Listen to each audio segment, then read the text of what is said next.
To Venezuela now, where after months of suffering, the government has reopened the border with Colombia in a move that will let desperately needed aid flow into the country. Thousands of people crossed into Colombia throughout the day to buy food and medicine.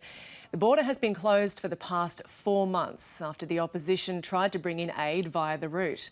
Opposition leader Juan Guaidó rallied thousands of his supporters today, declaring Maduro's grip on power was nearing an end, despite today's concession. What do we still need to be out on the street? What do we still need to keep up international pressure? What do we still need to keep looking for international support? Venezuela's imploding economy mixed with political hostilities have led to waves of violence and a stalemate. The crisis has been running since January when Juan Guaidó declared himself acting president. More than 50 countries, including Australia, backed him in that position. But the Maduro regime has the support of China and Russia and still maintains the backing of key parts of the military. Across the country, 90% of people don't have enough to eat amid an almost total collapse of the economy.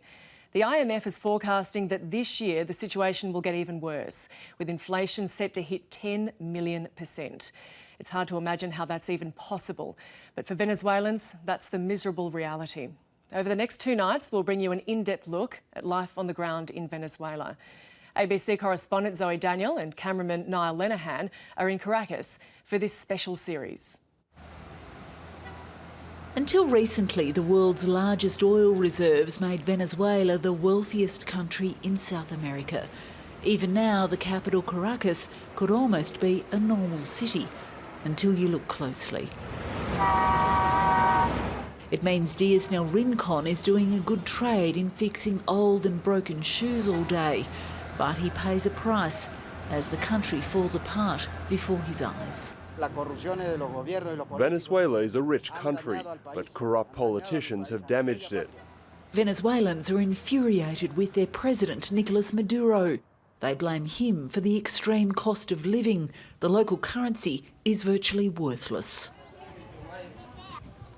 9 out of 10 families can't afford enough food.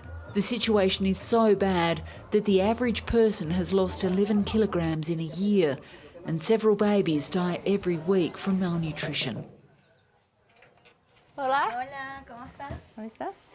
Ana Navarro, her husband and 4 children have been struggling to survive on the minimum wage, less than $10 a month. Lo puede hacer mejor. Nothing seems to improve. It all gets worse. So I think there should be a change to give the opportunity for someone else to rule. They're typical of the families we meet, who are trying desperately to hold things together. What do the children say when you tell them that you can't feed them?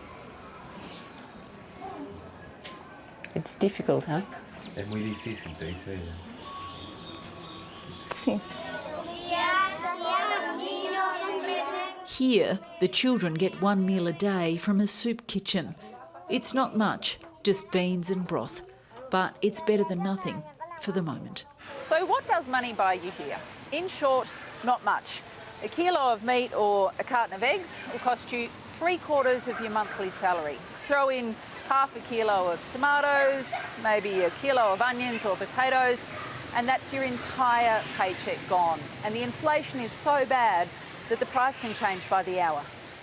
Granos, algunas veces viene lenteja, otras veces caraoticas negras. Government-backed community councils hand out 1 bag of food per month to each family. 4 kilos. 4 kilos. Sí. The economy's contracted by more than half since President Maduro came to power as oil prices crashed. But those who support him say it's US sanctions that are causing the problems, rather than long-running government mismanagement of the socialist country's oil money. Before the blockades, we had the opportunity to be a great country, a prosperous nation. We had the chance to have it all. They reject Juan Guaidó.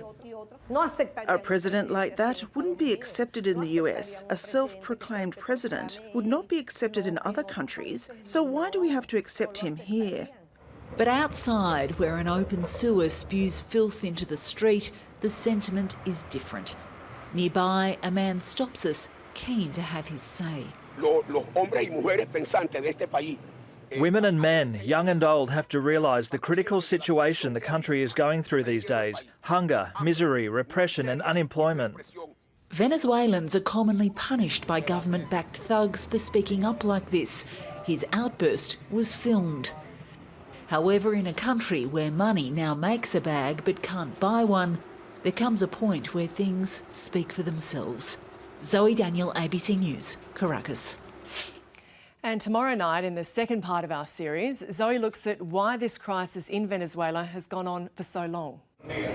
Juan Guaido, the charismatic opposition leader, seemingly came from nowhere to mount a government takeover. Quickly gained the backing of the international community, but his movement has stalled and he hasn't been able to seal the deal. Did he overreach, or are there other forces at play? We'll be looking into that on ABC News tomorrow night.